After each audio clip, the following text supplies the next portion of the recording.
Hi, I am Haley Judd. This is Back to Our Roots, and this is our Going Deeper video for the fourth commandment, honor and respect. So if you haven't checked out our main video on honor and respect, I encourage you to do that now. We're going to be going in quite a different direction, and maybe not what you'd expect from the fourth commandment. But as we dive into the catechism and study this commandment, you'll actually find that there's a whole other topic that our church has incorporated within the commandment, honor thy father and mother. And it's about authorities in civil society.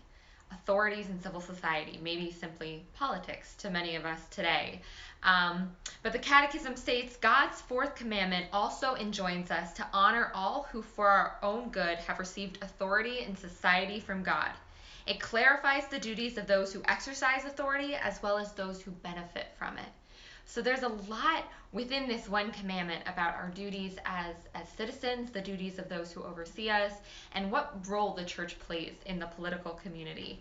I know that politics is always a tricky subject, right? It's always something we joke about being a tricky subject, but it seems that especially over the past few months, there's been so much hurt and emotion behind the world of politics. So I really want to not dive into that today. What I simply want to do is outline what our church teaches us about politics, which isn't that much, but I think it's important to know. And why is it important to know? Well, I want to read you this quote. This is my favorite piece of everything in the Catechism on our civil society and politics. It says, Christians reside in their own nations, but as resident aliens.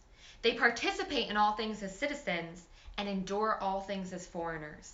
They obey the established laws, and their way of life surpasses the laws. I'm going to read that one more time because it's so good. Christians reside in their own nations, but as resident aliens. They participate in all things as citizens and endure all things as foreigners. They obey the established laws, and their way of life surpasses the laws. Basically, this says that as Christians, we live in our country, we live in our states, we live in our towns, we are called to participate as citizens, but we are truly beyond all these things. Our first and highest calling is to that of being a Christian, to being a citizen of the kingdom of God. And so while we are told to engage in this world we live in, we are not ultimately of the world. And that's really the message that I want us to take away from today.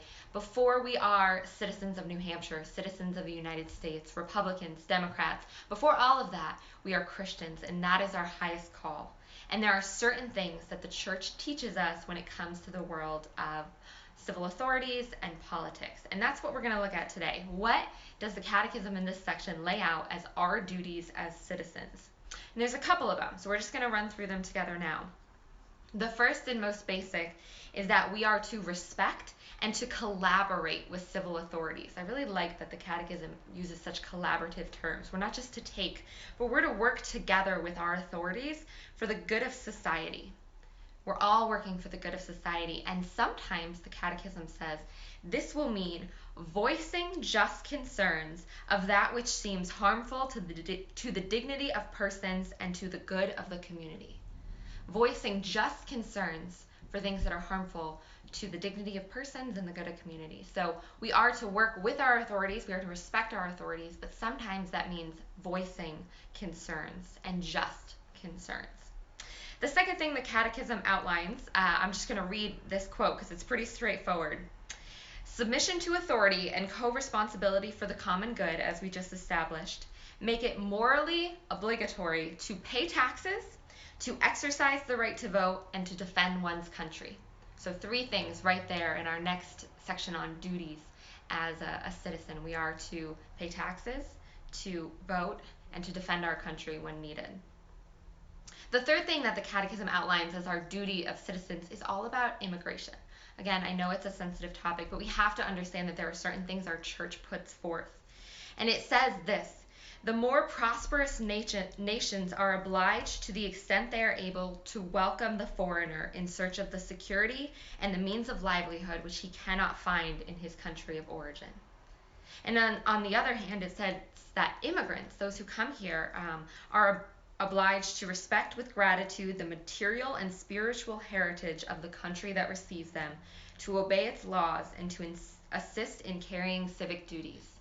This is such an important part of life, of society, of the history of people of God, that it's truly outlined in our church how we are to handle such matters.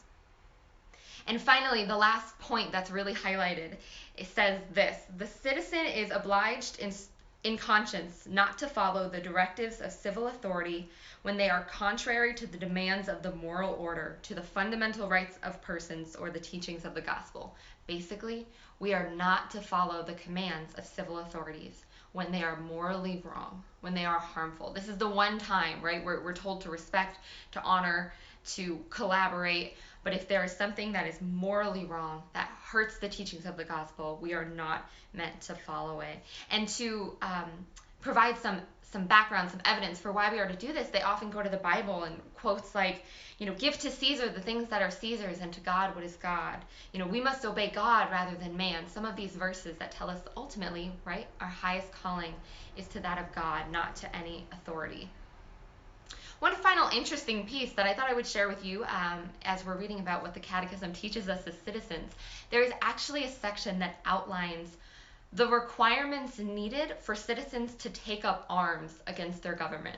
We know that this is something that has happened throughout time and history, that the people of a nation have turned on their government as they felt like it was wrong. But the Catechism actually outlines, 5 things that must be met for that to be the ethical course of action. And I'd like to share them with you just for you history buffs, for those of you who might find it interesting. You can think about different times when this has happened. Would the church have considered it just? Did people maybe jump the gun? It's a little interesting, so I thought I would share. All right, here are the criteria. There is certain grave and prolonged violation of fundamental rights. All other means of redress have been exhausted. Such resistance will not provoke worse disorders. There is well-founded hope of success. And 5, it is impossible reasonably to foresee any better solution. Interesting, right? So take some time and you can sit with that and think about history and what are ways that we've succeeded in this area and what are ways that maybe we failed as people. And I'd like to wrap up this video as the Catechism wraps up this section on the 4th commandment by talking about overall, what role does the church play in the political community? And I think it's really interesting because the church comes out and says, I am not a political community, right? We are different completely than a political community. The Catechism says, the church is not to be confused in any way with the political community. They are 2 different things. Separation of church and state, I get it. However, it goes on to say, it is a part of the church's mission to pass moral judgments, even in matters related to politics, whenever the fundamental rights of man or the salvation of souls requires it. So the church is not a political community, but the church cannot stay out of politics. I know many people wish that to be the case, but in situations where we're talking about the salvations of souls and the rights of man, it is the church's call, it is our call as members of the church to be involved.